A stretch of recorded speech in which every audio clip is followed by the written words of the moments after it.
I'm the kind of person who wishes every meal could have just a touch of sweetness, without leaving me craving dessert afterward. I used to think that was a perfect solution, but is it really? So what's the big deal with sugar? I mean, I'm tracking my calories and it's helping me stay awake, right? Well, technically yes, until you crash so hard you forget what day it is.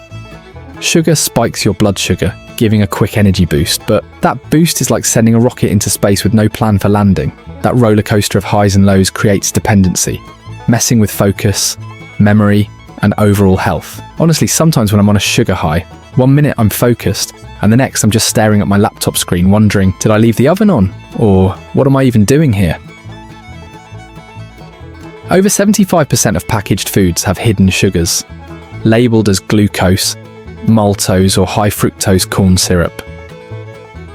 The goal here isn't to ban sugar altogether. Trust me, we've all tried that. It didn't work, because we're not just dealing with sugar, we're battling an addiction. Every time you eat sugar, your brain releases dopamine, that feel-good chemical, the same one you get when watching your favourite show or finding $1 in an old jacket. Sugar's dopamine hit is comparable to substances like drugs, just on a smaller scale. Substances like cocaine can boost dopamine levels by 200%.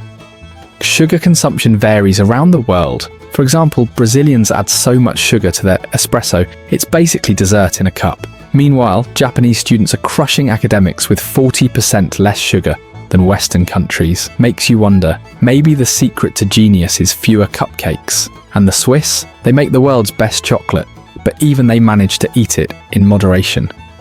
Countries like Mexico and the UK are fighting back.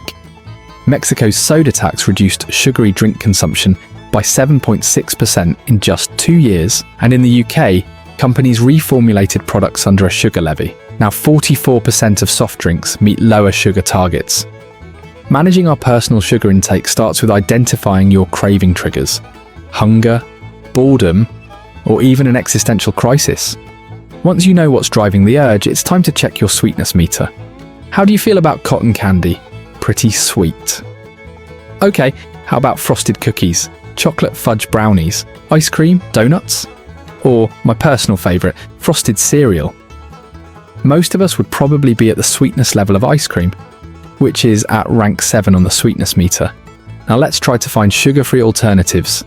Or better yet, we can whip up some sugar-free ice cream. But I know you're not just craving ice cream. That's just one item on your sweetness meter ranking. You might reach for frozen yogurt, milkshakes, sorbet, pudding cups, or even cheesecake. Whatever kind of sugar you pick, dilute the sweetness to 10% less the coming week. Reduce the sugar percentage to 10% each week for 3 weeks, and see if your taste buds' tolerance for sweetness starts to downgrade. You might be surprised, what once tasted normal could suddenly seem overly sweet. It's all about retraining those buds. The goal here isn't to replace everything with sugar-free alternatives, but to lower your sweetness meter ranking. As your taste buds adjust, your sugar tolerance will decrease, making it easier to enjoy foods with milder sweetness. Remember, the goal isn't perfection, it's moderation, just like the Swiss. If they've mastered it with chocolate, surely we can figure it out with donuts, right?